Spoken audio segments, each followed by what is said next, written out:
Welcome to Daily Wisdom, Walking the Path with the Buddha, a podcast shared by David Roylance.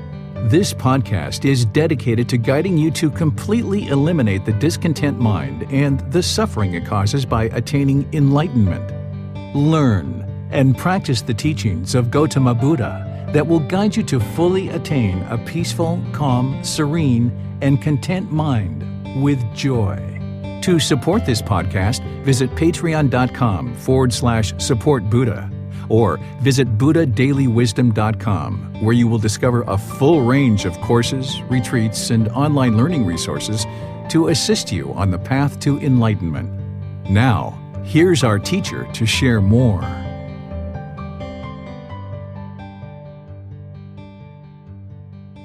Sawadee Kap. Hello and welcome to Daily Wisdom, Walking the Path with the Buddha. Today's our Pali Canon in English study group. It's Saturday at this same time where we study the words of the Buddha through this book series titled The Words of the Buddha. We're just restarting this program in the last few weeks and we're in Volume 2. Volume 2 is titled Walking the Path with the Buddha. And today we're studying chapters 31 through chapters 40. People have been reading this book all throughout the week, and then we come together and study those chapters in class.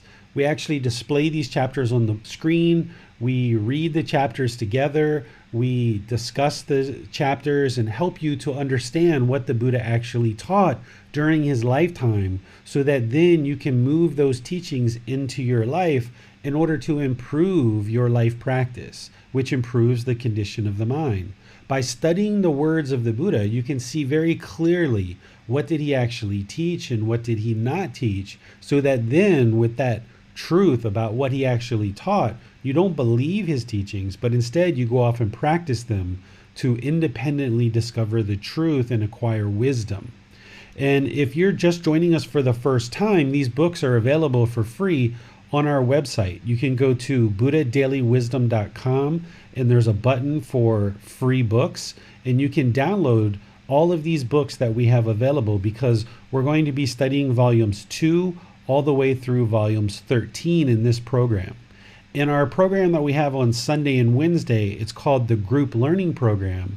We study volume 1 and we go chapter by chapter, and that program is going to be restarting on September 1st, which is on Wednesday. So if you would like to join the group learning program and participate, learning the Buddha's teachings on the path to enlightenment in order to improve the condition of the mind and the condition of your life, you can surely do that with Volume 1 and the group learning program. If you would like to join us here each week on Saturdays to study exclusively the words of the Buddha, you can do that as well. And these books are completely available to you. The classes are available to you, and even personal guidance is available as well. So I'd like to welcome all of you to our program and to our class today. The way that we start this particular class is we start with a meditation, where we'll do a short meditation together just to kind of encourage, support, motivate each other on this path through doing meditation together, but more importantly, preparing the mind for studying the Pali Canon, which the Pali Canon in English are the words of the Buddha. And by clearing out any clutter or any kind of erroneous thoughts that are in the mind, focusing it, bringing it to concentration, will actually help you to retain the teachings better. And by retaining the teachings, then you can apply them in your daily life in order to get the benefit or the results of them. If we just kind of jumped right into class and just started studying, depending on what is going on in the mind, you may not retain as much as if we do kind of a brief little top-up meditation in order to just kind of prepare the mind for study. The practitioners who are actively walking on this path to enlightenment, they'll be meditating 2 or 3 times a day as their own independent practice. Typically, like morning, midday, and evening are good times to be meditating, or even just morning and evening. So this meditation is just like a little top-up just to kind of prepare the mind for study. So I would like to invite all of you to go ahead and take a meditation position, either seated, standing, or lying, where we can now join together in meditation, and then afterwards we'll start studying the words of the Buddha in order to glean his wisdom and then not believing that, but moving it into practice so that we can see the truth for ourselves. So go ahead and make yourself comfortable with your lower body and your hands and arms. I tend to not really give a whole lot of guidance in this particular class because people tend to be a little bit further along in their practice and don't need as much guidance. So just go ahead, make the lower body, hands and arms comfortable. The upper body should be erect. The eyes should be closed, and you just breathe in through the nose and out through the nose. Just some nice, natural, steady breaths. I'm going to do some chanting to ease us into meditation and then come back with some more guidance. If you know these chants, you're welcome to chant along, and then we'll do our meditation.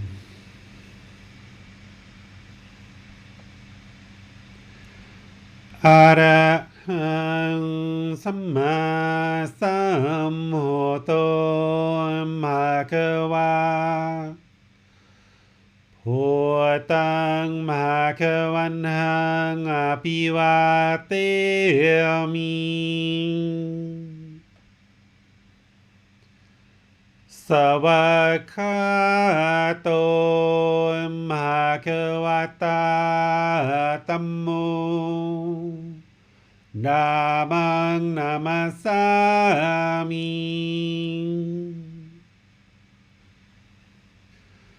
Supatipanno Bhagavato Sāvaka Saṅgho Saṅghang Namami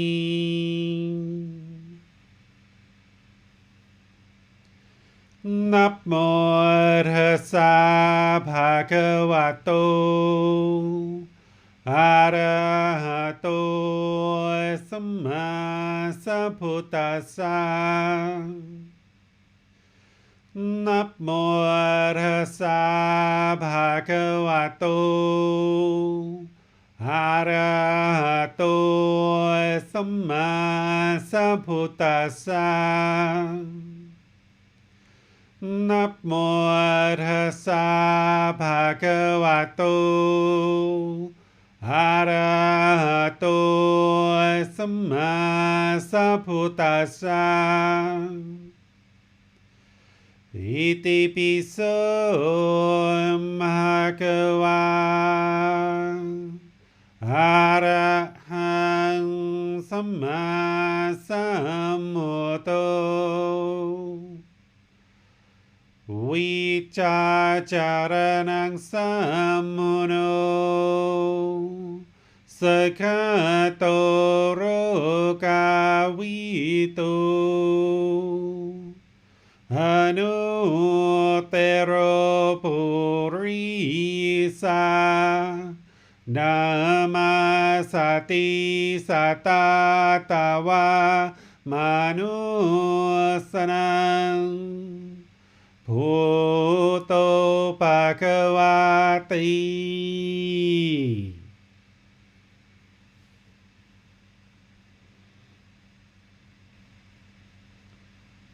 Okay, you should be able to just breathe in through the nose and out through the nose at your own pace, not necessarily synced up to the guidance that I'm providing. Breathing in and out. Focus the mind on the breath. The breath is the present moment.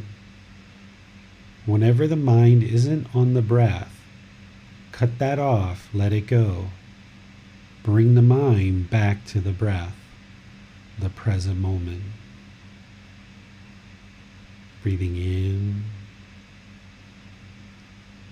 and out. I'm going to let you do this work now to do your meditation. Just breathe in through the nose, experiencing the full breath, observing the breath with the mind, and then the exhale. And wherever the mind isn't on the breath, cut that off, let it go, and bring the mind back to the breath. Breathing in and out.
อะระหังสัมมาสัมพุทโธภะคะวาพุทธังภะคะวันหังอภิวาเทมิ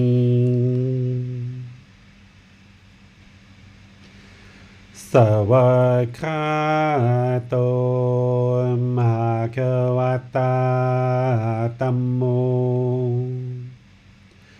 ธัมมังนามัสสามิ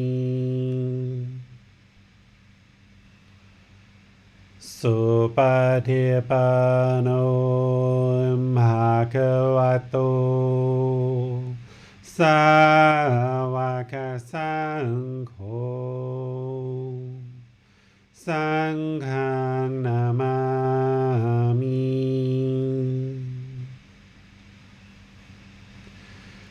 นะโมตัสสะภะคะวะโตอะระหะโตสัมมาสัมพุทธัสสะนะโมตัสสะภะคะวะโตอะระหะโตสัมมาสัมพุทธัสสะนะโมตัสสะภะคะวะโตอะระหะโตสัมมาสัมพุทธัสสะอิติปิโสภะคะวะอะระหังสัมมาสัมพุทโธวิชาจารณังสัมมุโนสกขาโตโรกาวิโตอนุเตโรภูริสานามาสติสัตตาตาวามานุสนังพุทโธภะคะวะติ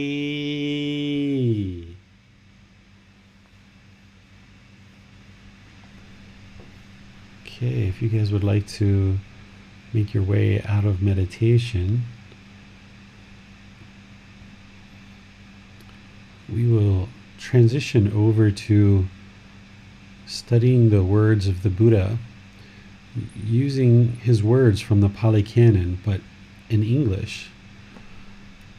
This way we can learn exactly what the Buddha taught and how to develop our life practice towards this enlightened mind, where it's peaceful, calm, serene, and content with joy, having eliminated all discontentedness. As we go, the way that we'll do this is there'll be somebody who reads the chapter, and I was asked to read the first chapter, and then I'll teach the chapter after someone's read it. Then we'll open up to any questions that you have regarding the chapter itself. The way that you can ask questions if you're in Facebook, YouTube, or Zoom is put your questions into the comment section, and our moderators, Nick and Bassam, will see that and be sure your question gets asked during the class. If you're in Zoom, you can electronically raise your hand and ask any questions or follow-up questions directly. With this particular program, I always encourage people to come into Zoom because sometimes there needs to be kind of a back and forth. I mean, even with the group learning program, it's great for people to come into Zoom because you can interact more. If the answer that comes to you generates more questions, then in Zoom, it's really easy for you to ask any follow-up questions. So once again, welcome to all of you guys. Let's study this first chapter. And as I mentioned, we're in this book, Walking the Path with the Buddha, Volume 2.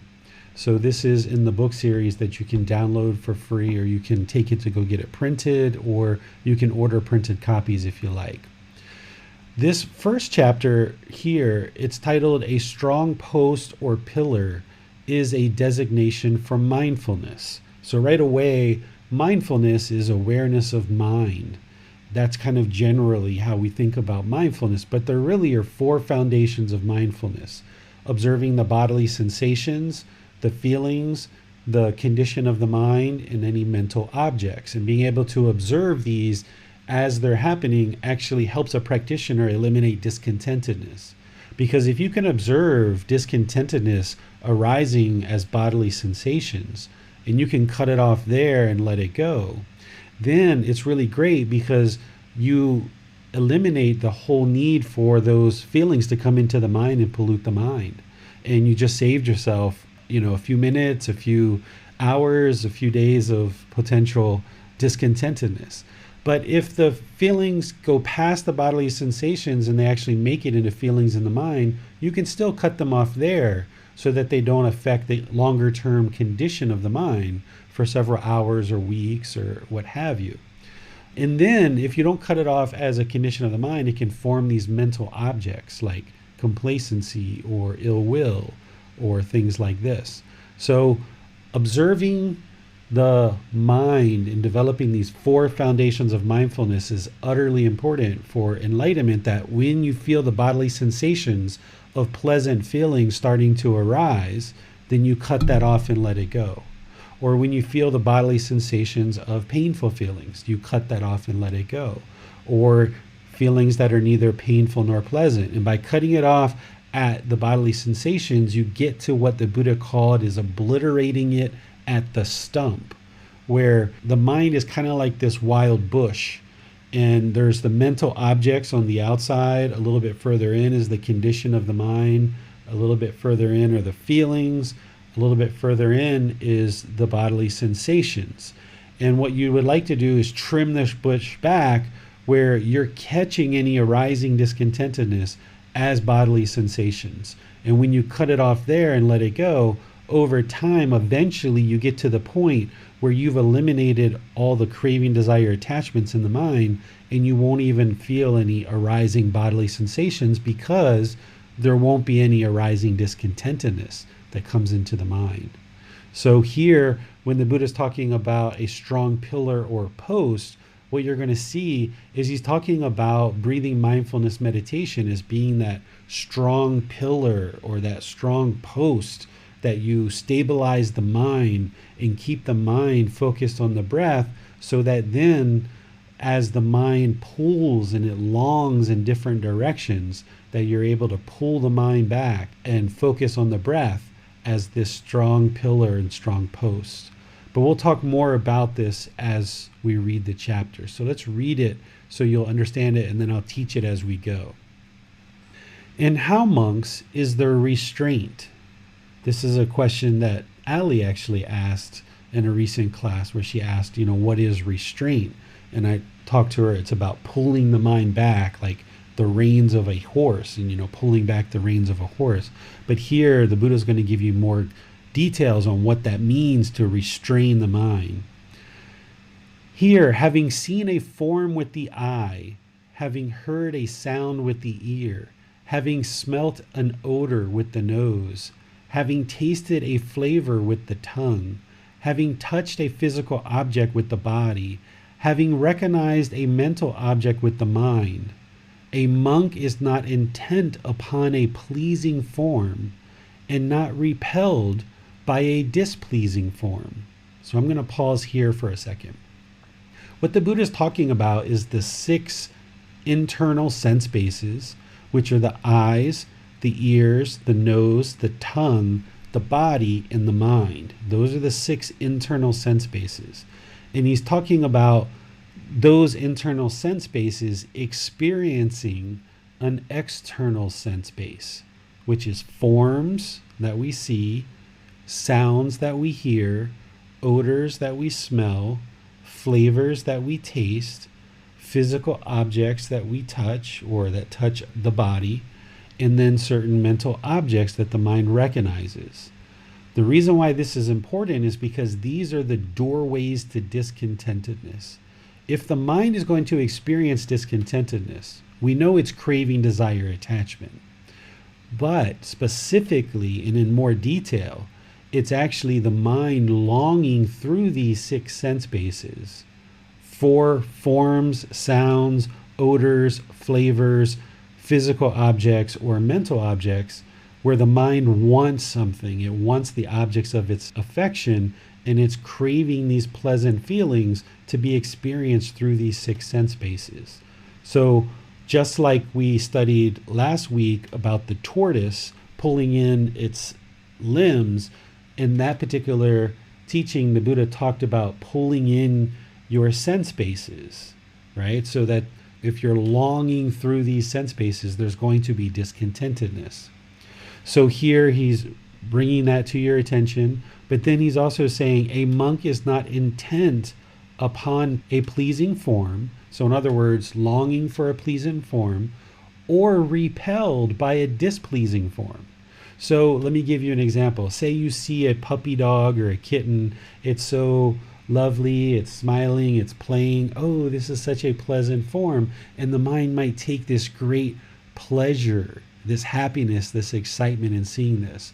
But then say you're surfing Facebook and you see a picture of a dog that is completely emaciated with all kinds of decrepit joints, and they're starving, malnutrition, their hair is all matted or whatever. This might be a displeasing form to the mind. And in those cases, the mind is experiencing discontentedness because it sees these puppies and kittens. It's like, oh, look, it's puppies, it's kittens. I'm so excited. I'm so thrilled. But then when you see a dog or a cat, for example, in a unfortunate situation, then the mind views this as a displeasing form. And now it becomes discontent with painful feelings. Before it was discontent with pleasant feelings. Now it's discontent with painful feelings. And this is just one example with forms that we see, things that we see through the eyes. So if you see your partner or your children do something, or you see a beautiful sports car, oh wow, I want one. Or your car has a scratch on it. Oh, I don't like that. Who scratched my car? This is discontentedness that comes in through the eyes because of forms that we see.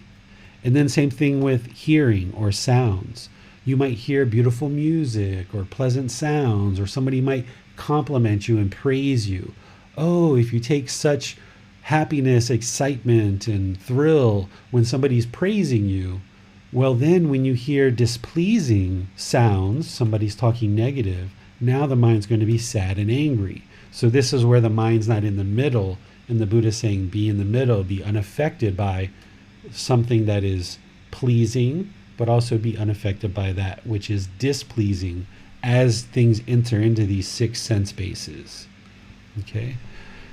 The next sentence is, he resides having set up mindfulness of the body with a measureless mind, and he understands as it really is that liberation of mind, liberation by wisdom, wherein those evil, unwholesome states are eliminated without remainder. It is in such a way that there is restraint. Okay, so here the Buddha is saying he resides having set up mindfulness of the body. This is those bodily sensations that I was talking about. If you're aware that discontentedness enters in through these six sense bases, then when you experience these pleasant or agreeable forms, sounds, odors, flavors, physical objects, or mental objects, right away you should know, okay, any bodily sensations that arise based on any agreeable, pleasant feelings, cut that off and let it go.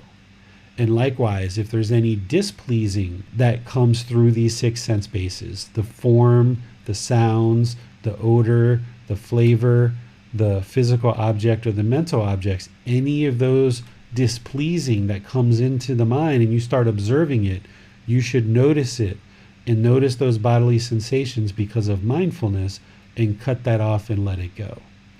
All right? And that, the Buddha says, is restraining the mind, pulling it back. Don't allow it to long for the pleasant feelings. Don't allow it to be affected by the displeasing feelings. Now he's going to give an analogy of how this comes about, how this works. Suppose, monks, a man were to catch 6 animals with different domains and different feeding grounds and tie them by a strong rope. He would catch a snake, a crocodile, a bird, a dog, a jackal, and a monkey, and tie each by a strong rope. Having done so, he would bind them to a strong post or pillar. Then those 6 animals, with different domains and different feeding grounds, would each pull in different directions, or its own feeding ground and domain. The snake would pull one way, thinking, "Let me enter an ant hill." The crocodile would pull another way, thinking, "Let me enter the water." The bird would pull another way, thinking, "Let me fly up into the sky." The dog would pull another way, thinking, "Let me enter a village." The jackal would pull another way, thinking, "Let me enter a charnel ground." The monkey would pull another way, thinking, "Let me enter the forest." So each one of these animals are representing the 6 sense bases, one of the 6 sense bases. Now, when these 6 animals become worn out and fatigued, they would stand close to that post or pillar. They would sit down there. They would lie down there. So these 6 sense bases pulling in all these different directions towards forms, sounds, odors, flavors, physical objects, and mental objects. The mind is just pulling and pulling and pulling. And your job is to be aware of that with mindfulness. And when you observe that the mind is pulling in those directions, to cut it off and pull it back. That's that being bound to the post and pillar. Eventually the mind gets tired of all this pulling and you restraining it. Eventually the mind submits and it sits down at this post or this pillar and no longer pulls, just like these animals. That's what the Buddha is talking about. That these 6 animals eventually will get worn out and fatigued by continuing to pull with this rope tied to this post or pillar, and eventually they would just lie down at the post or pillar. And that's what happens to your mind. So now he's explaining that. So too, monks, when a monk has developed and cultivated mindfulness directed at the body, the eye does not pull in the direction of agreeable forms, nor are disagreeable forms repulsive. The ear does not pull in the direction of agreeable sounds, nor are disagreeable sounds repulsive. The nose does not pull in the direction of agreeable odors, nor are disagreeable odors repulsive. The tongue does not pull in the direction of agreeable flavors, nor are disagreeable flavors repulsive. The body does not pull in the direction of agreeable physical objects, nor are disagreeable physical objects repulsive. The mind does not pull in the direction of agreeable mental objects, nor are disagreeable mental objects repulsive. In such a way that there is restraint. Because the mind has been restrained, it's been so well trained that it no longer longs and craves through these 6 sense bases. A strong post or pillar, this, monks, is a designation for mindfulness directed at the body. So that's your post, the breathing mindfulness meditation, developing the awareness of bodily sensations, and when you observe those bodily sensations, cut them off and let them go, so that then the mind is restrained and it submits and it sits down and it's no longer affected by agreeable or disagreeable forms, sounds, odors, flavors, physical objects, and mental objects. Therefore, monks, you should train yourselves thus. We will develop and cultivate mindfulness directed to the body, make it our vehicle, make it our basis, stabilize it, exercise ourselves in it, and fully perfect it. Thus you should train yourselves. So just like everything else on the path to enlightenment, you'll need to learn it and ask questions in class. You'll need to reflect on it and you'll need to practice it. And just like everything else on the Buddha's teachings, you won't be an expert at this just because you've learned it in class, but this is a part of your practice that you can build up in order to ultimately eliminate discontentedness. So let's see what questions you guys have on this chapter, if any. No questions on Zoom, teacher. We can go to chapter 32. Okay. And over to Holly. Sounds good. Dwelling and breathing mindfulness meditation. Monks, that monk gains a will without trouble or difficulty, the concentration through the development and cultivation of which no shaking or trembling occurs in the body, and no shaking or trembling occurs in the mind. And what concentration is it through the development and cultivation of which no shaking or trembling occurs in the body, and no shaking or trembling occurs in the mind? It is, monks, when concentration by mindfulness of breathing mindfulness meditation, has been developed and cultivated, that no shaking or trembling occurs in the body, and no shaking or trembling occurs in the mind. And how, monks, is concentration of mindfulness of breathing developed and cultivated so that no shaking or trembling occurs in the body, and no shaking or trembling occurs in the mind? Hear, monks. A monk, having gone to the forest, to the foot of a tree, or to an empty hut, sits down, having folded his legs crosswise, straightened his body, and set up mindfulness in front of him. Just mindful, he breathes in. Mindful, he breathes out. Breathing in long, he knows, I breathe in long. Or breathing out long, he knows, I breathe out long. Breathing in short, he knows, I breathe out short. Or breathing in short, he knows, I breathe out short. He trains thus, experiencing the whole body, I will breathe in. He trains thus, experience the whole body, I will breathe out. He trains thus, calming the bodily sensations, I will breathe in. He trains thus, calming the bodily sensations, I will breathe out. He trains thus, experiencing joy, I will breathe in. He trains thus, experiencing joy, I will breathe out. He trains thus, experiencing peacefulness, I will breathe in. He trains thus, experiencing peacefulness, I will breathe out. He trains thus, experiencing the mental activity, I will breathe in. He trains thus, experiencing the mental activity, I will breathe out. He trains thus, calming the mental activity, I will breathe in. He trains thus, calming the mental activity, I will breathe out. He trains thus, experiencing the mind, I will breathe in. He trains thus, experiencing the mind, I will breathe out. He trains thus, gladdening the mind, I will breathe in. He trains thus, gladdening the mind, I will breathe out. He trains thus, concentrating the mind, I will breathe in. He trains thus, concentrating the mind, I will breathe out. He trains thus, liberating the mind, I will breathe in. He trains thus, liberating the mind, I will breathe out. He trains thus, reflecting on impermanence, I will breathe in. He trains thus, reflecting on impermanence, I will breathe out. He trains thus, reflecting on fading away, I will breathe in. He trains thus, reflecting on fading away, I will breathe out. He trains thus, reflecting on elimination, I will breathe in. He trains thus, reflecting on elimination, I will breathe out. He trains thus, reflecting on letting go, I will breathe in.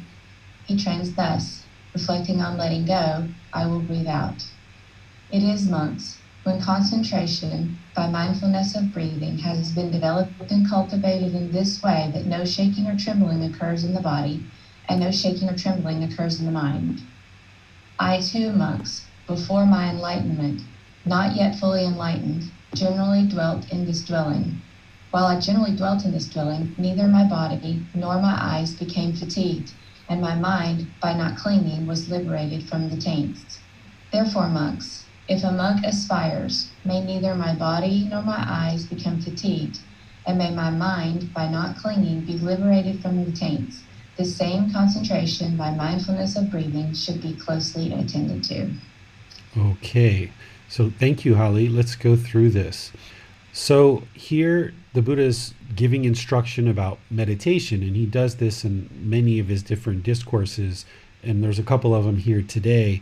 We won't read that whole thing for each individual chapter, but you'll see that he gives this similar guidance throughout. So here, what he's talking about is that we need to develop breathing mindfulness meditation in order to eliminate the trembling of the mind and the trembling in the body. This develops concentration in the mind, is essentially what he's talking about in that first paragraph. Then he kind of reiterates that here in the second paragraph, And then he starts giving directions on how to actually do meditation.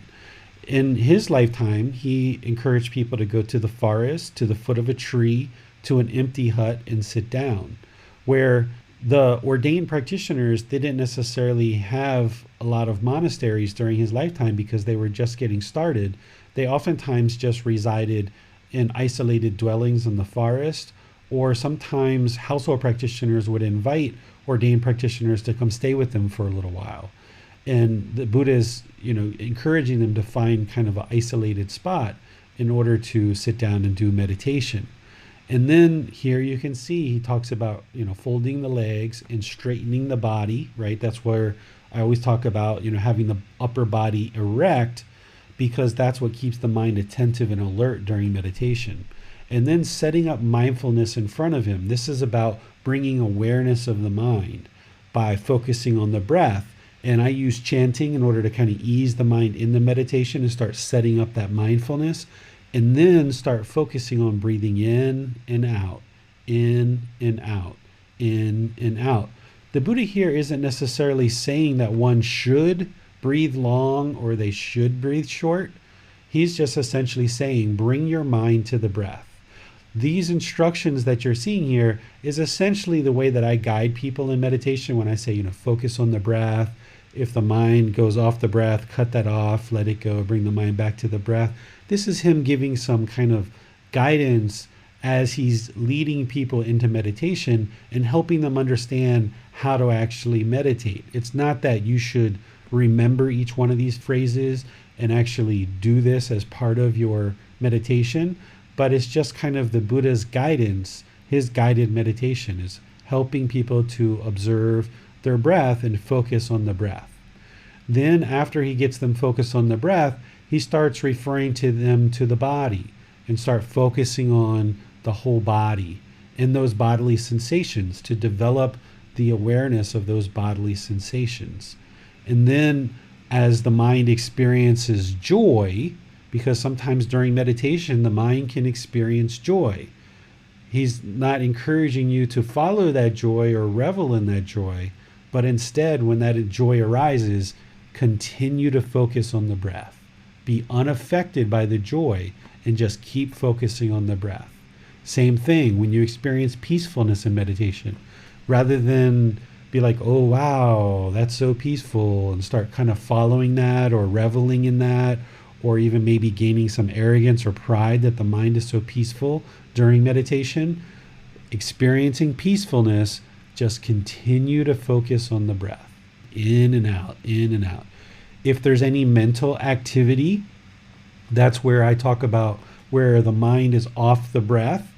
That's mental activity. That's the mind craving, desire attached, either going to the past or the future or having thoughts, ideas, so forth. Just continue to focus on the breath while calming the mind, right? Calming the mental activity, quieting it, stilling it, right?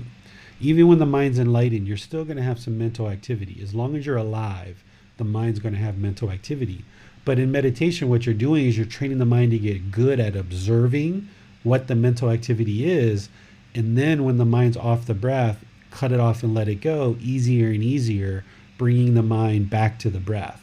That allows the mind to be trained to let go of craving, desire, attachment easier and easier, so that when you feel discontentedness arising and you notice those bodily sensations, easier and easier, you can calm the mental activity, cut off those bodily sensations and let them go. That's what you're training for in meditation, so that then you can do it outside of meditation. Same thing, experience any mental conditioning that is arising or any kind of aspects of the mind, just keep focusing on the breath. And then gladdening the mind, focusing the mind and having joy, right? But just still focusing on the breath. Concentrating the mind, liberating the mind. This is starting to move into how to train the mind to let go of discontentedness. He talks about reflecting on impermanence. While you're in meditation, if you notice bodily sensations arise, rather than itch them or scratch them, or if there's a thought that comes up, notice that they're impermanent. Soak deeply into the mind that all of this stuff that arises, it changes, and then it fades away or cease to exist, soak into the mind all this impermanence, because then the mind will have less of a likelihood to hold on to things craving permanence when the mind deeply understands that all of these things are impermanent. And then same thing, reflecting on fading away, because these things that arise are going to fade away, reflecting on elimination, reflecting on letting go. So in this particular chapter, in the explanation, I didn't talk about each one of these in a lot of detail, because volume 7 is all about breathing mindfulness meditation. And the very first chapter in volume 7, I go through a detailed line by line exactly what each one of these are. So you'll see that in volume 7. But for now, in the explanations, you just saw a very general explanation of this and really kind of referring you to volume 7. So training in breathing mindfulness meditation, the mind becomes concentrated. We develop and cultivate breathing mindfulness meditation in this way. The mind no longer is shaken. The mind becomes unshakable. It no longer trembles, and therefore the body doesn't tremble either. If you've ever been in a situation where something significant has happened and the mind is shaken up, then you know that the body shakes too whenever the mind is shaken up. But what the Buddha is sharing is when you cultivate breathing mindfulness meditation and develop concentration, there won't be any shaking or trembling of the mind or the body. And then he says, even before his enlightenment, this is what he practiced. And this is essentially what led to his enlightenment. And during that time, while he resided and dwelled, constantly practicing and developing breathing mindfulness meditation, neither his body nor his eyes became fatigued, or his mind, right? So an enlightened mind, as you're training more and more, you won't experience fatigue of the mind. There'll be tiredness where you'll need to sleep, but you won't experience fatigue, that heaviness in the mind, that pressure in the mind, or that heaviness of the body, that heaviness on your shoulders, or that heaviness in your feet and legs. You won't experience that when the mind is enlightened, because you've eliminated the burden of carrying around craving, desire, attachment. So here the Buddha, being very polite and kind, friendly and respectful, he doesn't order people to do what he says. He says, therefore, monks, if a monk should aspire, right? If you're interested in experiencing this liberation of mind, may neither my body nor my eyes become fatigued, or may my mind become fatigued by non-clinging, be liberated from the taints. Those are the 10 fetters. Whenever you see the taints, those are those 10 fetters or 10 pollutions. This same concentration by mindfulness of breathing should be closely attended to, right? He's not ordering somebody, thou shalt practice meditation or else something horrible is going to happen to you. No, he's just inviting people. Hey, if you aspire to experience the same thing that I've experienced, here's how I did it. It's through breathing mindfulness meditation. Here's how you do breathing mindfulness meditation, and you should do this regularly. You should closely attend to it. So this is how a Buddha teaches. They don't try to guilt, shame, or fear people into practicing their teachings, but they just invite them to learn, invite them to reflect, and invite them to practice, because a Buddha's mind is already peaceful, calm, serene, and content with joy permanently. They're not going to try to force somebody into learning and practicing their teachings through guilt, shame, or fear. They're just going to invite people, whoever would like to learn. Okay, you're welcome to learn. You're not interested in learning? Okay, that's fine too, right? So you can see that here in this paragraph. He just so politely, kindly, respectfully invites people to practice breathing mindfulness meditation if they'd like. Questions on this chapter? Looks like Holly has a hand up. I just wanted to see if this list of things, would it be helpful to use this as something to occupy the mind if we're very distracted, or would that just be another distraction? Like, for example, if I'm in meditation and I remember these things and I'm thinking to myself, sort of like the affirmations we do during loving kindness, where we think about the words of may I be peaceful, may I be calm, could we use these expressions to affirm and get our minds concentrated more on the breathing? If we said in our minds something like, I'm experiencing the body and I'm releasing and calming, and that sort of like this list, would that be something that we could do, or would that just be another distraction? You surely can. This is something that I did, not all of these, but early on when I was meditating and I noticed the mind was having trouble and I couldn't pull it back, I would just say, breathe in, breathe out. And I would do it quietly in my mind, right? The same way that I do it externally for you guys, I would do that in the mind. So yeah, you can use these affirmations, but just don't rely on them where you try to make it permanent. So if you need to use it to kind of pull the mind back, but then stop using it for 3 minutes, 5 minutes, 10 minutes, and see if you can train the mind to reside on the breath without these. But if you need it, feel free to use it and see how it works for you. It did help me. Thank you. You're welcome. All right, should we move on to the next chapter? Okay, Teacher David. Thank you, sir. And it's on to Allie for chapter 33. Okay. Ali, when you read this one, you don't need to read the same long description that Holly read. You can just skip over that since we've got it once already. Okay. Breathing mindfulness meditation, the Tathagata dwelling. Monk, if one of the other community asks you, in what dwelling, friends, did the perfectly enlightened one generally dwell during the rain retreat? When asked thus, you should answer those wondering thus. During the rain resident, friend, the perfect enlightened one generally resided in the concentration by mindfulness of breathing mindfulness meditation. If any one monk speaking rightly could say of anything, it is noble dwelling and excellent dwelling. The Tathagata's dwellings, it is of concentration by mindfulness of breathing mindfulness meditation, that one could rightfully say this. Those monks who are trainee, who have not trained their minds ideal, who dwell aspiring for the unsurpassed security from bondage, enlightenment, for them the concentration by mindfulness of breathing mindfulness meditation, when developed and cultivated, lead to the destruction of the taints.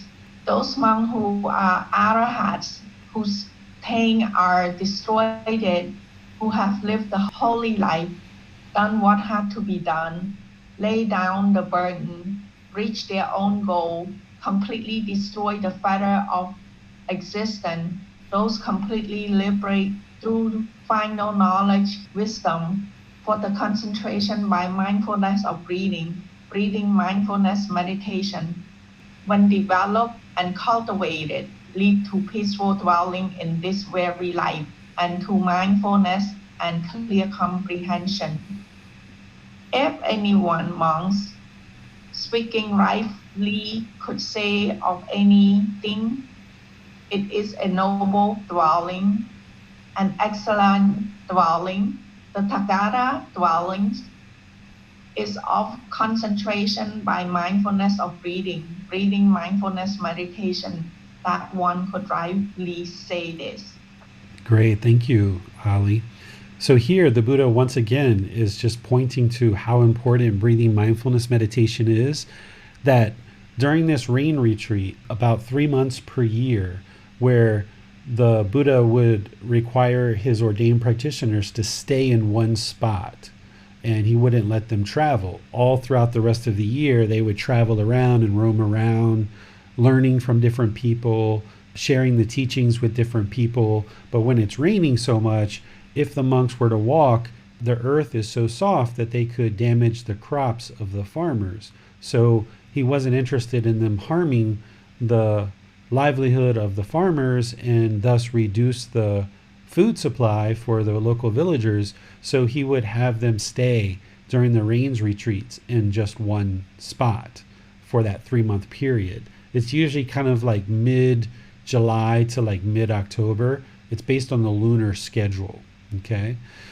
So during this rain retreat, the Buddha is basically saying, okay, if anybody would like to know where I resided, if they would like to know where I was, well, I was in breathing mindfulness meditation. That's where I was at, right? And that's the place where he dwelled. That's the dwelling, or that's the residence that he took up during that frame of time. And then he explains how breathing mindfulness meditation is an excellent dwelling. It's a peaceful dwelling. It creates this concentration, and it leads to the destruction of the 10 fetters, of the taints. So any questions on this one? No questions, teacher. And back to Holly for chapter 34. Okay. One who develops breathing mindfulness of death attentively for the destruction of the taints. Monks, mindfulness of death, when developed and cultivated, is of great fruit and benefit, culminating in the deathless enlightenment, having the deathless as its conclusion. But do you, monks, develop mindfulness of death? When this was said, one monk said to the perfectly enlightened one, Venerable Sir, I develop mindfulness of death. Monks, the monk who develops breathing mindfulness of death thus, May I live just a night and a day so that I may attend to the perfectly enlightened one's teachings. I could then accomplish much. May I live just a day so that I may attend to the perfectly enlightened one's teachings. I could then accomplish much. May I live just half a day so that I may attend to the perfectly enlightened one's teachings. I could then accomplish much. May I live just the length of the time it takes to eat a single alms food meal so that I may attend to the perfectly enlightened one's teachings. I could then accomplish much. May I live just the length of time it takes to eat half an alms food meal so that I may attend to the perfectly enlightened one's teachings. I could then accomplish much.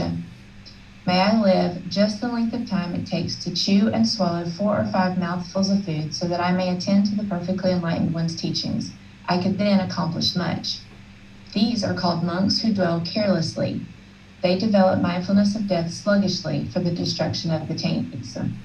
But the monk who develops mindfulness of death thus, May I live just the length of time it takes to chew and swallow a single mouthful of food so that I may attend to the perfectly enlightened one's teachings. I could then accomplish much.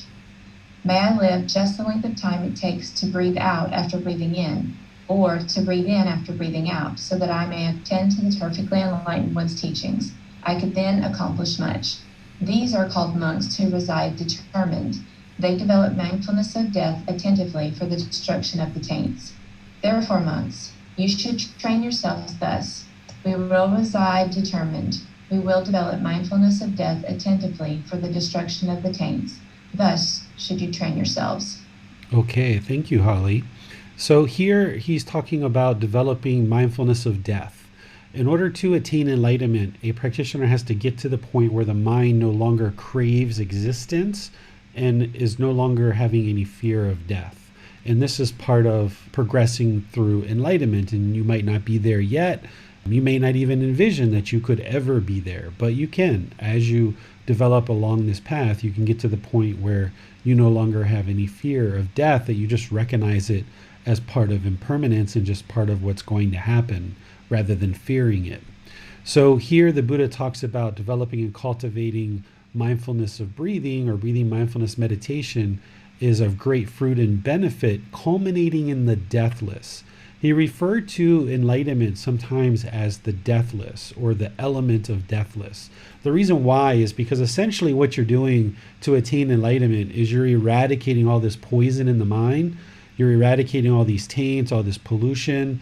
You're essentially killing the mind without actually killing the being, and you get to this natural purity of the enlightened mind. And once you do, the mind is peaceful, calm, serene, and content with joy.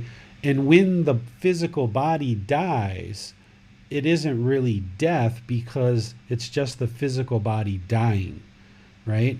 That a being will no longer experience death because it's no longer going to be reborn once it's enlightened. So the Buddha calls this the deathless, or the element of deathless, or he would refer to this people who have attained enlightenment as the deathless, that they'll no longer experience any death because the mind is enlightened. And when there's actual death in this life that one is enlightened, it's just the physical body dying, right? It's just the physical body being impermanent and dying. But from that point forward, there's no longer going to be any more rebirth. So this person's never going to die again. So that's why he called it the deathless. Here, this first paragraph, he's talking about people who are essentially complacent, right? Students who are complacent, who are looking to have all this time and like, yeah, we'll get to the Buddhist teachings. Yeah, we'll get to it. Let me just live longer and longer periods of time. And then eventually I'll get to practicing the teachings. And he says, yeah, this is a careless, sluggish way that, it's not going to lead to destroying the fetters or the taints, those pollutions of mind. It's going to happen very sluggishly or very slowly. But somebody who's more attentive and more determined is going to be able to be more actively engaged with developing their practice, and that's going to lead to elimination of the destruction of the taints more readily. That's what he's describing here. So he's saying, train yourselves thus that you'll reside determined. So determined, dedicated, diligent. By doing that, by eradicating complacency, then you can move this mind in a more active direction towards enlightenment. Questions on this one? I'm not seeing any questions, but real quick, essentially this is saying study and do the work now instead of taking any time. Because when I was first reading, I was trying to understand, okay, 4 or 5 mouthfuls, and that's pretty quick. But now I after you explained it, I think it just means, hey, do it now. Don't wait for any time later. Oh, I'll get to it. Exactly. And right? the Buddha speaks in exaggerated terms sometimes in order to make a point, right? Rather than just say, monks, don't be complacent, which he says in other places in his teachings. In this particular teaching, depending on who was in the audience and who he was talking to, he's going to customize his teachings based on the people that are sitting in front of him. So while the general theme here is, like you say, Nick, do it now. Don't be complacent. He's going to say it in a much better way that applies directly to the people that are in front of him, because there are other places where he just comes right out and says it, like, don't be complacent. But in this particular instance, he gave a little bit more of a story to help people remember it, because remember, in an oral tradition, nothing's being written down. The way that you actually remember and retain teachings in an oral tradition is to tell a story. You'll remember a story that somebody tells you. You'll remember the story, the details of the story, and the moral of the story. But if somebody just gave you information, you tend to not remember that. So in the oral tradition, there tends to be lots of stories in order to help people remember things. That makes sense. Thank you, teacher. You're welcome. Chapter 35. Direct knowledge for a sick one. Monks, if 5 things do not slip away from a weak and sick monk, it can be predicted of him. In no long time, with the destruction of taints, he will realize for himself with direct knowledge, experience, in this very life, the taintless liberation of the mind, liberation by wisdom, being entered upon it, you will reside in it. What 5? Here, a monk resides reflecting on the unattractiveness of the body, perceiving the dissatisfaction of food, perceiving non-excitement in the entire world, reflecting on impermanence in all conditioned objects, and he has the perception of death well established internally. If these 5 things do not slip away from a weak and sick monk, it can be predicted of him. In no long time, with the destruction of taints, he will realize for himself with direct knowledge, experience, in this very life, the taintless liberation of mind, liberation by wisdom, and having entered upon it, he will reside in. Okay, thank you, Nick. So here, the Buddha is giving 5 things to cultivate and train the mind towards. And all of his teachings are giving us all kinds of things that we need to train and actively work towards. This is just 5 things beyond what he shares as part of his core teachings. These are starting to really get in and narrow in on specific fetters and how we eliminate certain fetters. So here are these 5 things that he's suggesting and that he's guiding people to understand is some of these are to eliminate sensual desire. Some of them are to eliminate the upper fetters of desire for form, desire for formless. Others are to eradicate ignorance or unknowing of true reality. So each one of these are for specific fetters. So unattractiveness of the body, this is the reason why we have sensual desire and we crave sexual contact, is that we see the body as attractive. We see this outer layer of skin, we see hair, we see jewelry, we see muscles, we see makeup, we smell perfumes or colognes, we see clothing, and we're attracted to this physical body and we're interested in sexual contact, for example, because we're not seeing true reality. We just see all this made up stuff. We see the outer skin. And if somebody actually had their skin peeled off and said, okay, now you can have sex with this person, you'd probably be like, that's okay, I'm fine, right? Because then at that point you see true reality, what this body is really made of. So what the Buddha teaches, when or if you're ready to eliminate sensual desire and specifically sexual contact, then you develop this unattractiveness of the body. And there's ways to do that where you look at pictures or corpses and do things to train the mind to see true reality as it relates to the unattractiveness of the body. We sometimes think about things like the fluids in the body, like pus and saliva and blood and urine and feces and mucus and things like this. This helps you to see that this human body really isn't very attractive. It's doing all this dirty stuff. And, why is it that we want to engage in sexual contact? Well, it's because we're not seeing true reality. But the more that you develop this unattractiveness of the body, then you will be able to eliminate that craving for sexual contact, which directly connects to the fetter of sensual desire.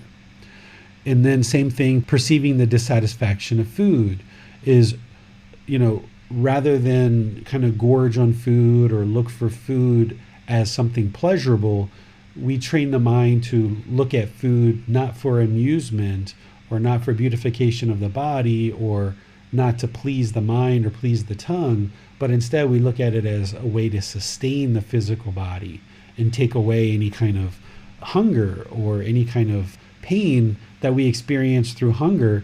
We use food just to sustain the continuation of this body rather than for amusement. And it doesn't mean you can't enjoy food when you're enlightened, because you'll enjoy food. It's just that you don't allow the mind to crave it and long for it. Because if you crave that piece of chocolate pie or chocolate cake and you've got your mind set on it and you're on your way home and you get home and somebody ate your chocolate cake, now you're going to be angry when the chocolate cake's not there. So you train the mind to let go of this craving and holding on and grasping for food, and instead train the mind to recognize that this food is just for the continuation of this body. Perceiving non-excitement in the entire world. This is what we talked about recently in the group learning program, about how there's really nothing in this world that is worth kind of grabbing onto. That there's all this stuff, there's all these impermanent objects, but none of it is permanent. None of it's going to create lasting satisfaction in the mind. But as long as the mind is craving and longing for excitement in the world, then it's going to experience painful feelings because it's craving those pleasant feelings. Once again, an enlightened mind and somebody on this path, you can truly enjoy things in this world. You can enjoy holidays, you can enjoy scenery, you can enjoy food like we talked about, you can enjoy relationships and conversations. You actually enjoy these things a lot more as you move closer and closer to enlightenment. But what you would like to do is get to the point where the mind is not craving excitement and craving for things in the world to be a certain way. That's going to cause discontentedness. Reflecting on impermanence on all conditioned objects, you guys already understand what that means, which is thinking inwardly, observing all these conditioned objects are impermanent, because then it trains the mind not to latch on and crave permanence for all these conditioned objects. And to develop the perception of death, that understand that this human body is going to die, this existence is not permanent, and the people around you are not permanent either. The more that you develop this, and we talk about different ways to do that, then you won't experience misery and despair and grief when people around you die or when you're nearing your own death. It's only when you're trying to hold on to the people around you and keep them permanently that the mind's going to experience grief and sorrow and despair. Same thing when you're nearing death. If you're trying to hold on to this world and all the things in the world, then you're going to meet with misery and despair when you're nearing death, because you're still holding on to the world and you haven't developed this perception of death in the mind. So this will help you on your path to enlightenment to get rid of the various fetters. Questions on this chapter? So these 5 things, they cover all the 10 fetters? They don't cover all the 10 fetters. So unattractiveness of the body and the perception of dissatisfaction in food, that helps you with eliminating sensual desire. But there's other things too that you'll need to do. Perceiving non-excitement in the entire world and perception of death well established internally, this helps you to eliminate the desire for form and desire for formless. Those are the 6th and 7th fetters. And this reflection on impermanence and all conditioned objects helps you to eliminate that 10th fetter, which is ignorance or unknowing of true reality. But there's a lot of other things you need to do in order to eradicate those fetters and all the others as well. I ask because the last sentence mentions liberation. So for clarification, you'd have to eliminate all the 10 fetters for liberation. I was wondering why he's only mentioning the 5 to work on this at death. I was thinking you would attain enlightenment at death if you worked on these. Yeah, the way that some people tend to read the Buddhist teachings, and I don't suggest you read them this way, is that when you read something like this, you look at it as kind of like all-inclusive. And you think like, okay, well, he's talking about taintless liberation of mind, liberation by wisdom, and then he's giving us 5 things. That must be the only 5 things. But he doesn't teach that way. His teachings are layered. So there's multiple aspects of his teachings that you have to learn in order to get to liberation of mind. There's never a time where he could encapsulate in just one teaching, all right, this is everything you need to do to attain enlightenment. That's why he taught for 45 years, because there's so many different pieces to it. And that's why you need guidance from a teacher so they can walk you through. So even though he's talking about liberation of mind and he's talking about enlightenment here, this isn't the only 5 things that you need. Thank you, teacher. Holly has her hand raised. Okay, I have a question about the description you gave of the activities for reflecting on the unattractiveness of the body. It sounds to me like it's almost like you would be creating an aversion to the body in order to not have desires. How is this different from an aversion, which is also something we're supposed to not do? Okay, so understanding what aversion is when the mind experiences some type of painful feelings, for example, and then the mind falsely attributes those painful feelings to a person or to a situation, and then you erect a wall pushing that person or situation out of your life. Because you experience painful feelings, you're falsely attributing it to that person, and you think they're the ones who caused it, so you're going to push them out. That's aversion. That's different than what we're talking about here. What we're talking about here is we're talking about being able to see true reality, that the body is not attractive if we look at it and see true reality, that if we peel back the skin, the body truly isn't attractive. And that's why I started with, if somebody had that situation and peeled the skin back, people wouldn't be interested in having sexual contact with that being with skin pulled back. Well, There may be a few people here and there that are fine with that, but for the massive amount of people that we just wouldn't typically be interested in that. So that's not an aversion. Aversion would be, again, falsely attributing painful feelings to a person or situation, pushing them away and erecting a wall between you and them. Where this is being able to just see true reality, of seeing that this is truly just a skeleton, a bunch of bones with muscles, tendons, sinews, fluid, skin, all these different components which are being dressed up to be able to look appealing so that we will have sexual craving. But that's because we're not seeing true reality. This body is being dressed up, and not just with visual things, but oftentimes with sense as well, in order to create the attraction. Thank you. You're welcome.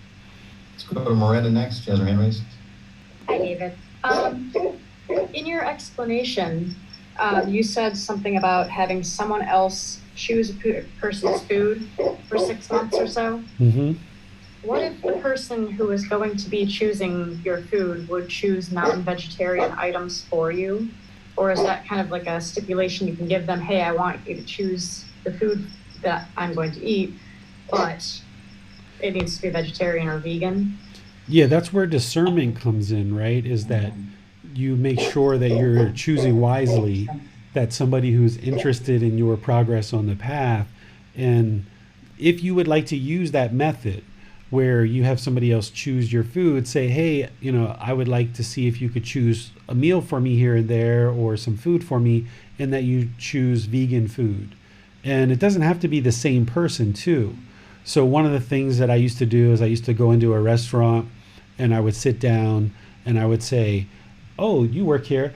What vegetarian dish do you think is one that you would order if you were ordering? And then they say, I would order such and such. Okay, give me that. Right? So I walked in without any expectations of what I'm going to eat and just let the food server pick the food. Or in other cases, if we're eating at home, my wife would be picking the food, and she would be just putting food down in front of me, because the ordained practitioners, they don't get to pick their food. They just walk down the street and accept whatever is given, and that's part of their discipline. But for us household practitioners, we have that flexibility to choose our food. So if you kind of give that up for certain situations, it doesn't have to be all the time. It doesn't have to be like a solid 6 months or a solid 12 months. But where you're in a situation where someone else can pick your food, if you just let them do it and you're able to do that, and you trust that they're going to pick you food that is vegetarian, then you can do that. And if you're at a restaurant, for example, and let's just say it was your life partner who maybe loves to eat meat, and you heard them order you meat, you're like, no, I'm not going to order that. Excuse me, waiter. You can change it, because it's all about discernment. It's not about being tricky. It's about making sure that you have wise decisions, and that you kind of relinquish this choice that the mind wants to make, because the mind wants certain foods and it's going to crave certain foods. And if you just accept whatever is in front of you and look at it as sustaining the physical body, that can help train the mind to no longer crave through the tongue. Okay, that seems like that would be an interesting thing to do, to, when there was opportunity and a trustworthy person, to let them kind of pick for you. All right, thank you, sir. Yeah, you're welcome. Holly has her hand raised. Okay. I'm following up a question on something that was just said with Miranda. Two things. If someone else is providing food for you and they know that you are vegan, but they put things in the food that you don't know about that are not vegan, and you eat it not knowing, is that something that should be addressed? The honest example is my husband puts butter on all the vegetables. And sometimes he doesn't tell me that there's butter on it, and if I know there's butter, I won't eat them. I'll fix my own. But is that something that is, I should say something about it? Because I normally do. I would find a polite, kind, friendly, respectful way to let your husband know, hey, if you're going to put butter on the vegetables, maybe you could put a little bit to the side for me, because I don't eat butter. And then just be sure that he's on board with your decision, that he's willing to do that, because you've made the decision not to eat butter. you have to find a polite way to talk with each other and show him, like, this is a partnership and we're doing things together in order to help each other here. And I prefer to eat food without butter. Right. And the other question I had, you mentioned how the monks go around and they eat whatever they're given.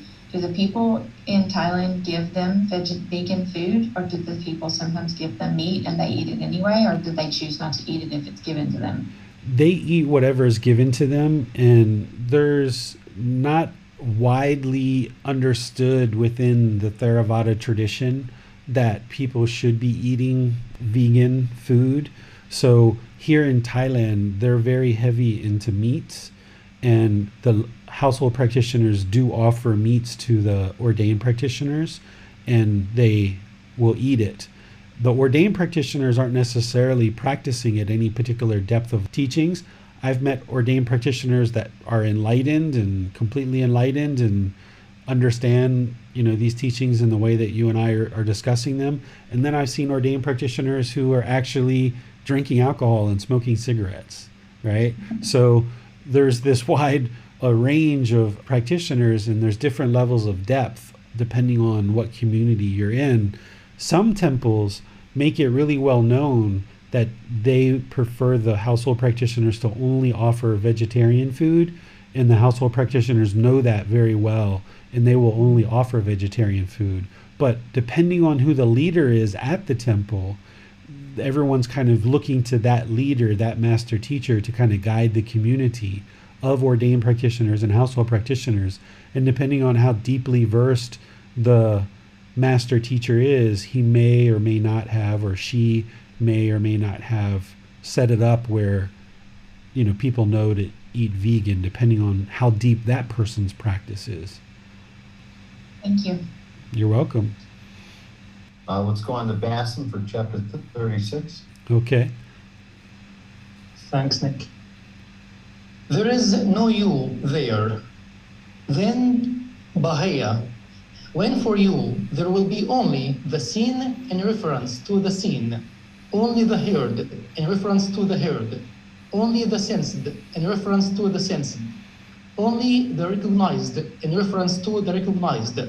Then, Bahaya, there is no you in connection with that. When there is no you in connection with that, there is no you there. When there is no you there, you are neither here nor beyond, nor between the two. This, just this, is the end of stress. Okay, thank you, Basam. So here the Buddha is pointing to the universal truth of non-self, and he's explaining that when you see something, it's just a form that the mind is seeing. There's no you there. It's just that the eyes are seeing a certain form. Or if you hear something, hear some sound, there's no you there. It's just a sound. Or if you sense something, right, through the nose or the body or whatever, then it's just some odor that you're sensing. Or if you recognize something in terms of the mind, there's no you there in connection with that. It's just the mind experiencing these things through these six sense spaces. There is no you that is experiencing these things. It's just the mind that's experiencing that.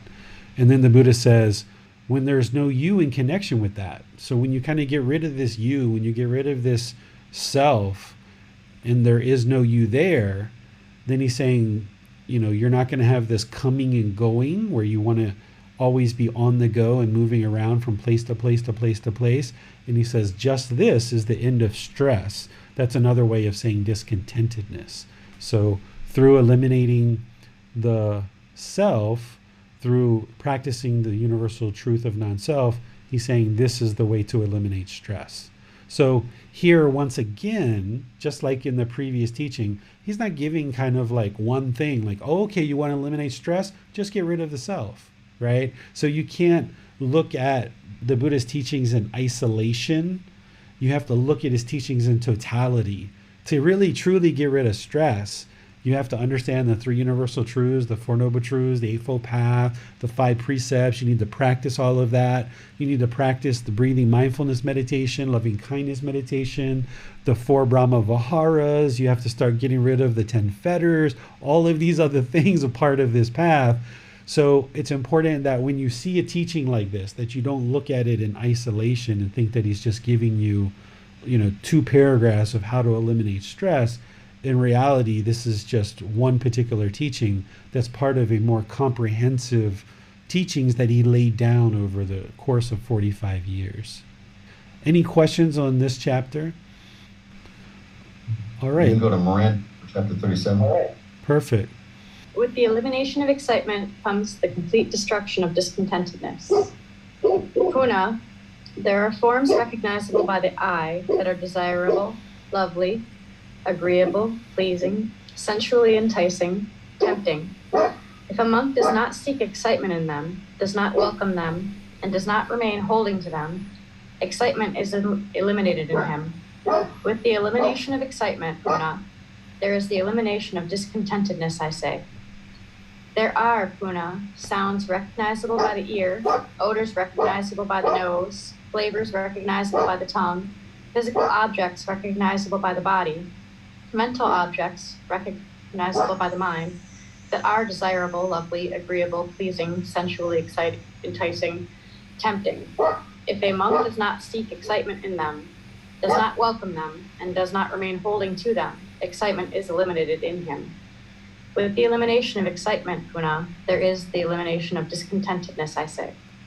Thank you, Miranda. This is the Buddha talking about eliminating the longing for pleasant feelings through these 6 sense bases. That if you can eliminate that, then you can eliminate all discontentedness. Because as long as the mind is longing for these pleasant feelings, i.e. excitement, that's what he's talking about here, then as long as the mind is longing for that, as long as the mind is welcoming it, right, remaining holding on to it, then the mind's going to also experience painful feelings, sadness, anger, frustration, and all this other stuff, because the mind can't permanently experience pleasant feelings based on impermanent conditions. So if we welcome these agreeable, lovely, desirable, pleasing, sensually enticing, and tempting things in through these 6 sense bases, as long as we're welcoming that stuff in and inviting it in, then we're also inviting in the painful feelings. So it's not until the mind gets to a point that it's willing to let go of these temporary pleasant feelings that it can then come into its own, where it then experiences permanent joy. As long as the mind's longing for these impermanent pleasant feelings, then it's also going to experience these painful feelings. So when we cut those off, let go of that longing for excitement or thrill or euphoria, any kind of pleasant feelings, then the mind is basically residing peaceful, calm, serene, content with joy, not attached to any impermanent conditions to create that peacefulness, calmness, serenity, and contentedness with joy. It's just always there. But as long as the mind wants this over here, and it wants this, and it wants that, and it wants this, and wants that, and wants this, it's never going to be content, because it keeps longing through these 6 sense bases, like those 6 animals pulling and tugging, going in different directions. So when we restrain that, and we pull it back, and we reside at the pillar or the post, then the mind can be content. Oh, I'm going to eat lasagna today. I really enjoy lasagna. Let's have some lasagna. Okay, enjoy lasagna. Okay, you can enjoy it, but just don't hold on to it, craving it to be there the next time and the next time and the next time. Okay, oh, I can't think of any foods I don't like. Let's just say I don't like cauliflower, okay? If I didn't like cauliflower, let's just say, okay, this time cauliflower. Then, okay, this cauliflower maybe is disagreeable to you. You sit down, it's cauliflower. I prefer not to eat cauliflower. But you know what? I'm just trying to sustain the health of this body. Let me eat cauliflower. And let me just eat it, because I'm just sustaining the health of this body. Whereas if the mind doesn't like cauliflower and it's longing for lasagna, you're going to be discontent the whole time you're eating cauliflower. So to avoid that and eliminate that, you just look at food, for example, as sustaining the health of the body. And I just need to put this substance into the body in order to sustain the health of the body. The goal isn't to please the tongue, thus please the mind. The goal is to nourish the body and keep it healthy. And in that situation, then you can eat any food pretty much, except here in Thailand, I can't eat that super spicy stuff. There's certain things that I just can't eat because it just would put my mouth on fire and may even have to go to the hospital. But you can get to the point where you're content and peaceful no matter what food is in front of you, for example. And you need to train the mind to do that with every single sense base. That if the mind sees something through the eyes, agreeable, okay, that's fine. You see something that's disagreeable that you would prefer not to see, maybe an adult hitting a child, maybe you don't like to see that. But you have to not allow the mind to get shaken up by it. Because then when the mind becomes uncalm, it starts acting irrational, and then there's certain intentions, speech, and actions that result from that. And then we start making decisions that cause harm, and then thus that harm comes to us. So not saying that you have to ignore that situation, not saying that you have to do something about that situation, but you have to remain calm where the mind isn't shaken up by something that you would prefer not to see, for example. Questions on this chapter? No questions, teacher. We can move on. Okay. Chapter 38. Liberation of the destruction of craving. On seeing a form with the eye, he does not crave after it, if it is pleasing. He is not averse to it if it is unpleasing. He resides with mindfulness of the body established with an immeasurable mind, and he understands as it actually is the liberation of mind and liberation by wisdom, wherein those evil, unwholesome states are eliminated without remainder. Having thus abandoned favoring and opposing, whatever feeling he feels, whether pleasant or painful, or neither painful nor pleasant, he does not seek excitement in that feeling, welcome it, or remain holding on to it. As he does not do so, excitement in feelings is eliminated in him. With the elimination of his excitement comes elimination of clinging. With the elimination of clinging, elimination of existence. With the elimination of existence, elimination of birth. With the elimination of birth, aging and death, sorrow, pain, grief, displeasure, and despair is eliminated. Such is the elimination of this whole mass of discontentedness. On hearing a sound with the ear, on smelling an odor with the nose, on tasting a flavor with the tongue, on touching a physical object with the body, on recognizing a mental object with the mind, he does not crave after it if it is pleasing. He does not become averse to it if it is unpleasing. With the elimination of his excitement comes elimination of clinging. With the elimination of clinging, elimination of existence. With elimination of existence, elimination of birth. With the elimination of birth, aging and death. Sorrow, grief, pain, displeasure, and despair is eliminated. Such is the elimination of this whole mass of discontentedness. Monks, remember this discourse of mine briefly as liberation of the destruction of craving. Okay, so here the Buddha is putting together a whole bunch of teachings into one place. Okay, so far we've been talking about related to the 6 sense spaces is observing the pleasant feelings, for example, the discontentedness arising as bodily sensations based on agreeable or pleasing forms, for example, that we see, and cutting that off and letting that go. And then likewise, if we see displeasing or disagreeable forms, then we observe that and we cut that off and let it go. That's what he's essentially talking about here in this first one, that we train the mind to not crave after this pleasing and that we don't push away the unpleasing, okay? By having this mindfulness of the body well established where you're observing the bodily sensations and cutting that off and letting it go. This is how you work towards the elimination of those evil, unwholesome states where there is no more remainder. There's no more craving, desire, attachment that's going to create that longing. But then he goes a step further. This is where the mind actually gets to enlightenment as you develop what I just talked about as a first step and what we've been talking about in the whole class, what you eventually get to is that you actually abandon this favor and opposing. All of a sudden, there's nothing that is, not all of a sudden, but you train in this direction, that there's no such thing as an agreeable form or a disagreeable form. It's just some impermanent thing that's happening. There's no such thing as a agreeable sound or a disagreeable sound. It's just sound, and that is impermanent.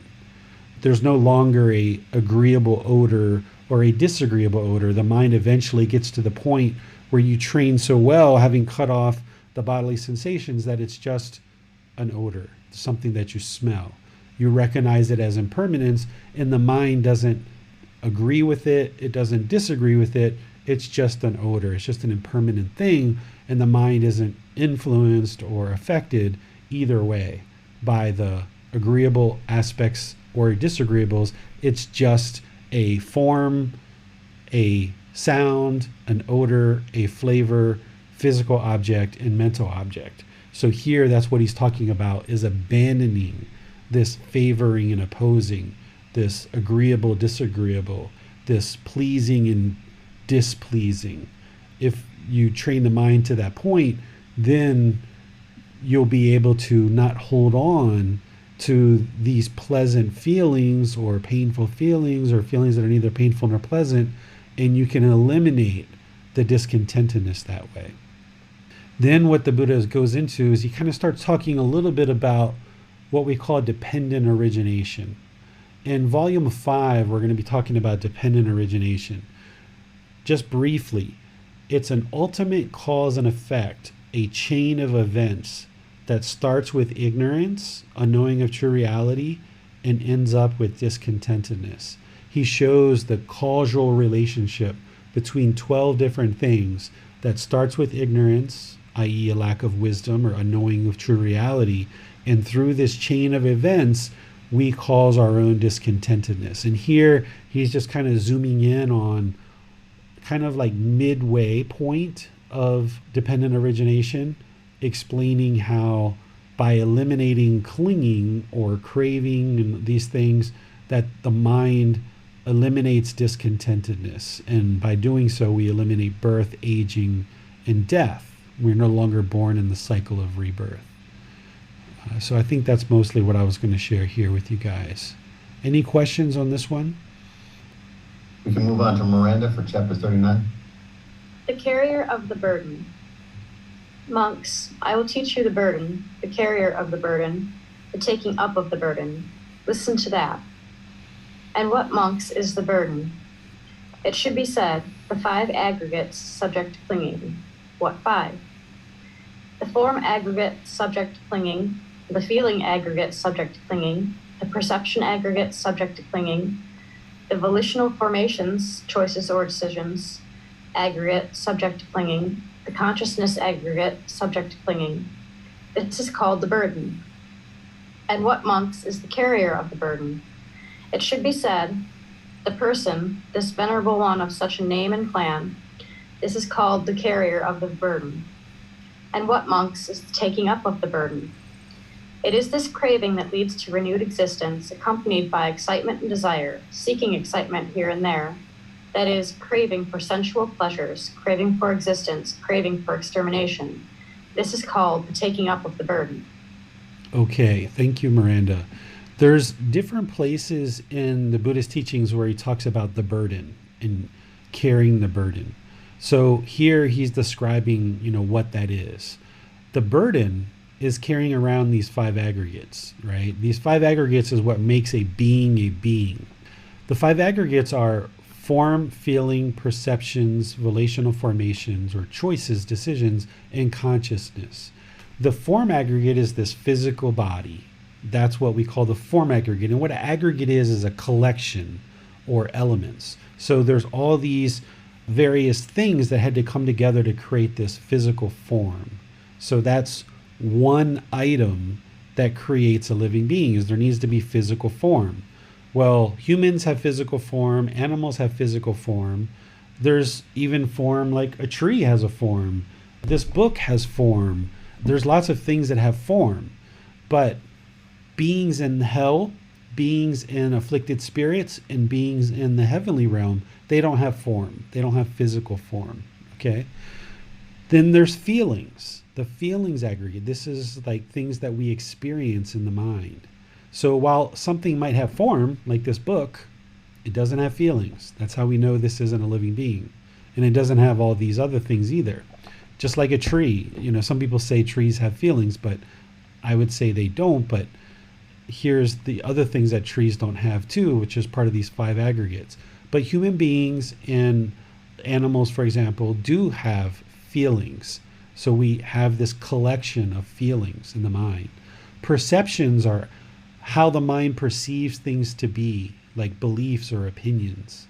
How the mind views things in the world. Like you might have a perception of your life partner or your children or your friends or your neighbors. And that perception may be true, it may be false. You don't necessarily know. So there's certain perceptions that a living being is going to have. And then there's volitional formations or certain choices or decisions. So like, for example, a tree can't make the choice or decision to stand up, walk 100 meters, and replant itself. That's how we know that tree is not a living being. While we might consider it to be alive in some respects, it doesn't have the 5 aggregates, so therefore it's not a living being. And this fifth aggregate is consciousness or the mind. These are the 5 things that create a living being. So this is the burden, carrying around, there's this physical form, there's this mind that's come together, and in this mind, there's feelings, there's perceptions, and there's choices and decisions, or volitional formations. Those 5 things combined is the burden, okay? Then the carrier of the burden is the person. So the Buddha is calling kind of like this third entity. It's not the body, it's not the mind, it's also not the feelings, perceptions, or volitional formations. It's like this third entity that he's calling the person. This is what's carrying the burden. And then the taking up of that burden, essentially, what is it that leads to birth? And it's craving. It is that craving that leads to renewed existence, accompanied by excitement and desire, excitement here and there, that is craving for sensual pleasures, craving for existence, or craving for extermination of life, right? So this is where the mind's not in the middle. Either the mind's craving for existence, I want to exist in this world, or I don't want to exist in this world, right? The mind's not content in the middle, and it's craving these sensual pleasures, right? The Buddha talks about these in his Four Noble Truths, these here, right? So this is what creates renewed existence. This is what creates rebirth. You'll see other places where he says specifically craving is the fuel that causes rebirth, but that's what he's pointing to here. He's showing you that craving is what causes rebirth. In other places, he talks about it as causing discontentedness, but here he's also talking about it as causing rebirth. And it's because of this craving that there's continued existence. We keep taking up these 5 aggregates over and over and over again. Each time we're reborn into a form realm, we keep picking up these 5 aggregates. We keep picking up this burden over and over and over again. And it's not until we lay down craving, desire, attachment that we lay down the burden. Any questions on this one? For clarification, teacher, the 5 aggregates make what makes a human being, or an animal. Question, if the Buddha was teaching this to a heavenly being, would he say, heavenly being, these are the 4 aggregates that make a heavenly being a heavenly being? Feeling, perception, volitional formations, consciousness? If he's going to teach the 5 aggregates, it's going to be these 5. I'm not sure, what he taught the heavenly beings about the 5 aggregates, but the heavenly beings aren't going to have form, but they're a heavenly being. They're going to have all these others, these 4. Luckily, you're in the human realm, so right. You don't have just to focus on the human realm. Yeah, exactly. Sounds good, sir. All right, over to Bob. Well, elimination of craving is called the lying down of the burden. And what monks is the lying down of the burden? It is the remainderless fading away and elimination of that same craving, the giving up and letting go of it, freedom from it, non-reliance on it. This is called the lying down of the burden. This is what the perfectly enlightened one said. Having said this, the fortunate one, the teacher, further said this. The 5 aggregates are truly burdens. The burden carrier is a person. Taking up the burden is discontentedness in the world. Laying the burden down is joyful. Having laid the heavy burden down without taking up another burden, having taken out craving from its root, one is free from hunger, fully extinguished. Okay, so here, this is just a connection to the last one, where he's saying, okay, eliminating craving is laying down the burden, and you give it up, you let it go, you get this freedom, this liberation. You're not relying on this craving, that you can reside in the present moment with a mind in the middle, not longing through all these 6 sense bases, craving pleasant feelings. That's laying down the burden, because it's really tiresome to pursue all that craving that we did at one point in our life. It's just craving. It exhausts the mind having to do that, right? So you can lay this down by training the mind and eliminating the craving. And then the Buddha says, okay, essentially once this craving is laid down, he's explaining and kind of summarizing what he said previously, that the 5 aggregates are truly burdens. The burden carrier is the person. Taking up the burden is discontentedness in the world, because if you experience rebirth and you're taking up these 5 aggregates, which is the burden, then you're going to experience discontentedness in the world. But laying the burden down can be joyful. This is where, when you're eliminating attachments, sometimes it's very painful. It's a real struggle. It's very difficult.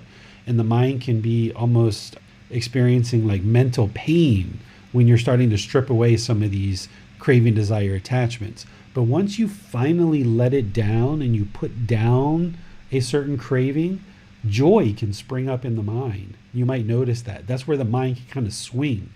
If the mind's like really sad as you're peeling away craving, desire, attachments, and it's really painful and it's a struggle, once that craving really lets go out of the mind can kind of swing to being very joyful. And this is where you kind of have to stabilize it and bring it to the middle, okay? Because you'll experience this joy through this release of craving, desire, attachment. Having laid down the heavy burden, so having laid down all of these 5 aggregates without taking up another burden, without taking up another life, having taken out craving from its root, deeply in the mind, breathing mindfulness meditation, practicing generosity, eliminating craving, desire, attachment, taking it out of from the root of the mind, now one is free from hunger, no longer longing, hungry, craving, wanting pleasant feelings through these 6 sense bases. One is free from hunger, right? Fully extinguished. Craving is fully extinguished. The mind is peaceful, calm, serene, and content with joy permanently. Okay, that's what he's talking about here. All right, any questions on this one? No questions, teacher. All right, so it looks like you guys are studying along quite well.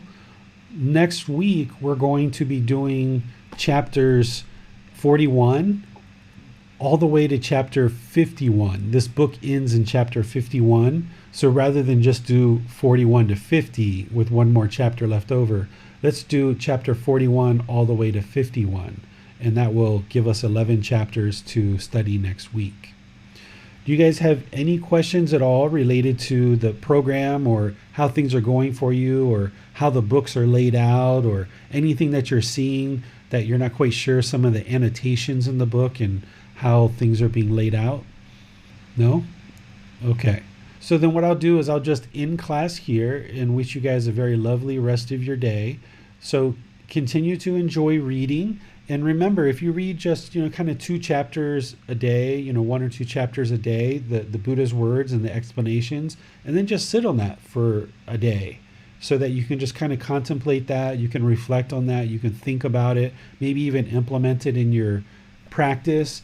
Think about any questions that you might have that you would like to get answered about that. That way, these teachings slowly trickle into the mind. Because if you sit down in one sitting and you try to read, reflect, and practice, 10 chapters at a time, it can be quite a lot.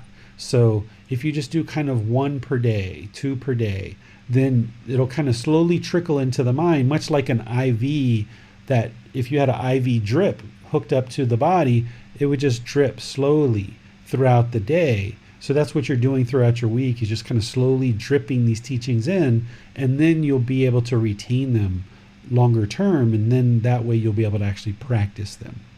So tomorrow in our class, Nick, I see you have your hand up. Yeah, what you just said, that brings up a question. Do you suggest reviewing old chapters? Like maybe going back, once we get up to, say, chapter 30, going back over the first 10 if we have extra time? And then if we're on chapter 40, maybe rereading the chapters 10 through 20, something like that, to keep it, like, review. You recommend that? Yeah, repetition is very important. And that's why when the Buddha used to teach in the oral tradition, you can see his discourses. He's constantly repeating himself over and over and over and over again. Put your mute on for a second, Nick. You'll see the Buddha's teachings. When he teaches, he does repetition. He's repeating similar things over and over and over and over and over and over again, because that's how you more firmly root it in the mind. So with you guys having these in written format, you can read them more than one time, and that will help. That repetition will help to soak it into the mind. And some of these chapters are repeated throughout the book series. You'll see some of these chapters that are in 2 or 3 of the different books, and that's part of the way of ensuring that you use repetition to soak it into the mind. But if you've got extra time and you can build in some repetition into your reading, then yeah, go for it. That would be ideal. All right, so tomorrow in the group learning program, we're going to be studying the 5 hindrances. But as I introduce the 5 hindrances, we're also going to be talking about the 7 factors of enlightenment, because the 7 factors of enlightenment are a lot of the remedies or the antidotes or the ways to resolve the 5 hindrances. So we're going to be studying the 7 factors of enlightenment first, then we're going to be studying the 5 hindrances. And that's really truly the last class of the group learning program. And then on Wednesday, we're going to be restarting the program from the very beginning with anybody who joins and any new students who join. So you're welcome to restart the group learning program on a Wednesday. Then next Saturday, we're going to be doing chapters 41 through 51 in this class. So remember to keep your meditation practice going 2 to 3 times a day, and building that up as close or beyond to 30 minutes as possible, and just continue to stay dedicated to it. And as you guys have questions, feel free to post those in Facebook, ask questions in these classes, reach out to me with a private message, or schedule a personal guidance session where you can get customized guidance about these teachings. Because now that you're studying at a higher level than you were in the group learning program, you might need some personal guidance here and there on various things that you're learning in these chapters. Try to get your questions answered through the other means as well, but just remember you've always got that personal guidance available to you as it relates to anything that you're learning along these paths. But specifically now that you're getting into some more meaty topics like the 5 aggregates, you have to understand that in order to attain enlightenment. And maybe you just need to sit with it and really talk to me personally and have me really cater to your understanding and really help you build up the 5 aggregates. When we get to dependent origination in volume 5, you really have to understand the dependent origination in order to attain enlightenment. Those 4 foundations of mindfulness, you're going to have to understand those in order to get to enlightenment. So some of these bigger topics that are now being introduced as part of this program, you might need some one-on-one guidance, or maybe even in one of these classes, you might say, hey, David, can you just take some time to really deeply explain the five aggregates to us, or the four foundations of mindfulness, or dependent origination when we get to that? Make sure that you're not just moving on to the next chapter, that you truly understand something like the five aggregates, the four foundations of mindfulness, independent origination, because these are like some really important teachings. And these are kind of like the most involved that the Buddhist teachings really get. If you can understand the four foundations of mindfulness, the five aggregates, the six sense bases, and dependent origination, those are kind of like the meatier of all the meaty topics of the Buddhas. The other stuff, like the Four Noble Truths, the Eightfold Path of Five Precepts, these things are pretty straightforward. But these other teachings tend to be teachings that you really have to wrap your mind around, and it might take you several weeks and several months for you to come into a full understanding of what these are. And one of the best ways to get a full understanding of it is, yes, to learn it, yes, reflect on it, but then put it into practice. So when we're talking about the four foundations of mindfulness, and I talk about bodily sensations, feelings, condition of the mind, and mental objects, you can observe this about your own mind, that you can see this process happening. When discontentedness arises, notice the bodily sensations. Notice how it comes into feelings. Notice how it affects the condition of the mind for multiple hours or days. Notice how there might be a mental object of ill will, for example, or complacency or something like that in the mind. When we talk about the five aggregates, rather than just, okay, yeah, that's nice, teacher, thank you for reading that chapter and teaching it to us, really look, be like, okay, yeah, there's the physical form, there's the form aggregate, yep, I feel it. Okay, this feelings aggregate, oh yeah, there's those feelings, yep, I've had those. Oh, perceptions, beliefs, opinions, yep, had those too. Okay, volitional formations, choices and decisions. Yep, you know that you have those choices and decisions. That's something that you do. Oh, the consciousness, the mind. Yep, there it is.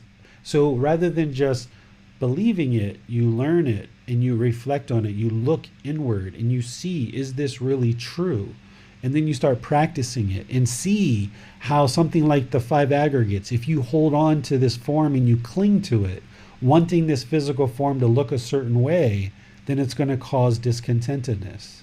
If you cling and hold on to your feelings, it's going to create discontentedness. If you cling and hold on to your perceptions about what you believe, what your opinions are, what your views are, if you hold on to those, then it's going to create arguments, right? Then your decisions, volitional formations, if you make certain decisions and you're trying to hold on to your decisions really tightly, or the people around you are holding on to their decisions really tightly, and you see that it's causing them discontentedness. And then the same thing with the mind, is holding on to this mind. So rather than just, okay, that's interesting, the five aggregates, okay, you move this into practice where you can observe in real life how the Buddha is truly, truly, truly explaining the natural laws of existence, of what exists in this world. And because you're existing in this world, because you're a living being, you have the five aggregates. You can investigate and examine that. You have the six sense bases. You can investigate and examine that.